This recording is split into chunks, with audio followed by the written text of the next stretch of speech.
Kemudian saudara-saudara, kami sudah putuskan juga untuk membangun tahun ini, kita harap sudah segera akan mulai dibangun 200 sekolah rakyat berasrama untuk SD, SMP, SMA berasrama, dan ini sekolah berasrama ini diperuntukkan untuk kaum yang kurang mampu.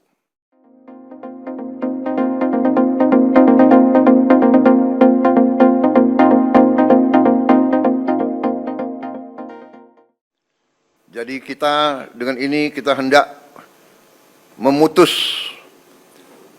mata rantai kemiskinan. Anak orang kurang mampu, anak orang miskin tidak boleh miskin.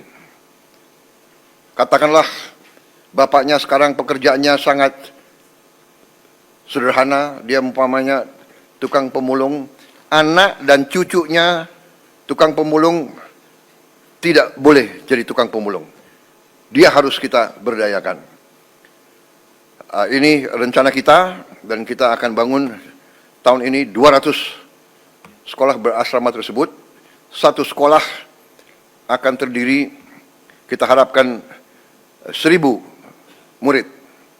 Mungkin tahun-tahun pertama akan belum sampai 1.000, tapi nanti saya berharap ya Menteri Sosial, Menteri Dikdasmen, mungkin berapa? Dalam 6 bulan bisa mencapai 1.000 murid masing-masing sekolah?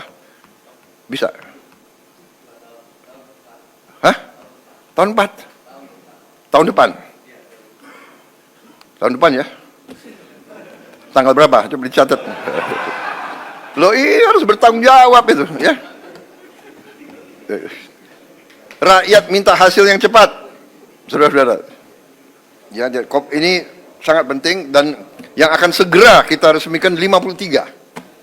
Yang segera mungkin 3 bulan ini bisa kita resmikan 53 sekolah. Ternyata Kementerian Sosial sudah punya gedung-gedungnya, sudah punya arealnya, jadi tinggal kita renovasi sedikit. Kita ingin segera 53, sisanya yang 147 akan segera menyusul. Kita harap tiap tahun 200, sehingga dalam 5 tahun kita minimal akan punya 1 sekolah berasrama di tiap kabupaten.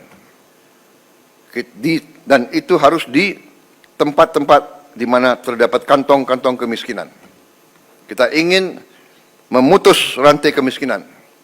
Kita ingin menghilangkan kemiskinan dalam waktu secepat-cepatnya. Dan ini saya yakin bisa kita kerjakan. Nanti Menteri Koordinator Perekonomian, kemudian Menteri Keuangan, kemudian nanti mungkin Menteri Sosial akan sedikit kasih penjelasan singkat, termasuk juga saya minta Ketua LPS menyampaikan kondisi ekonomi secara umum, sehingga kita dapat gambaran real apa yang telah kita kerjakan, dan kita akan nanti dapat bayangan betapa besar upaya bangsa Indonesia untuk memberi kesejahteraan kepada rakyatnya. Dan berkali-kali saya katakan, ini bukan hanya prestasi kita, ini adalah kerja keras presiden-presiden sebelum kita, menteri-menteri kabinet sebelum kita. Tidak ada pembangunan bangsa yang bisa dikerjakan dalam 5-10 tahun. Pembangunan bangsa Indonesia ini adalah perjuangan lama. Mulai dari tahun 45 dan seterusnya, ada naik dan turun, ada krisis, ada hambatan, ada gangguan-gangguan negara asing berkali-kali, ya kan? Kita tidak mau nyalahkan siapapun, tapi kita sering diganggu. Kita harus sekarang belajar dari sejarah. Kita harus belajar. Dan sekarang kita semua unsur harus berjiwa besar. Kita atasi perbedaan dengan musyawarah. Kita terima kritik dengan besar hati, tapi kita jangan mau diadu domba. Kita harus bekerja dengan baik untuk rakyat kita. Saudara-saudara, kemudian salah satu juga keputusan besar kita adalah kita dalam waktu dekat akan membentuk 75.000 sampai 80.000 koperasi desa. Ada yang berbentuk berbasis pertanian, ada yang berbasis nelayan, dan ada yang berbasis lain. Tapi intinya adalah kita ingin ekonomi desa, ekonomi rakyat yang paling bawah bergerak dengan cepat, memobilisasi kekuatan yang kita punya untuk menggerakkan seluruh ekonomi, dan ini akan ada suatu dampak yang sangat besar, keyakinan kami. Saudara-saudara, juga kita juga berhasil bekerja sama dengan swasta sehingga THR bagi pekerja swasta, BUMN dan BUMD bisa diberikan paling lambat 7 hari sebelum Hari Raya Idul Fitri. Tahun ini pemerintah juga menaruh perhatian khusus kepada para pengemudi dan kurir online yang untuk pertama kalinya akan menerima bonus Hari Raya.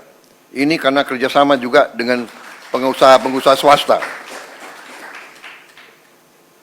Saya mendengar mereka akan terima kurang lebih 1 juta tiap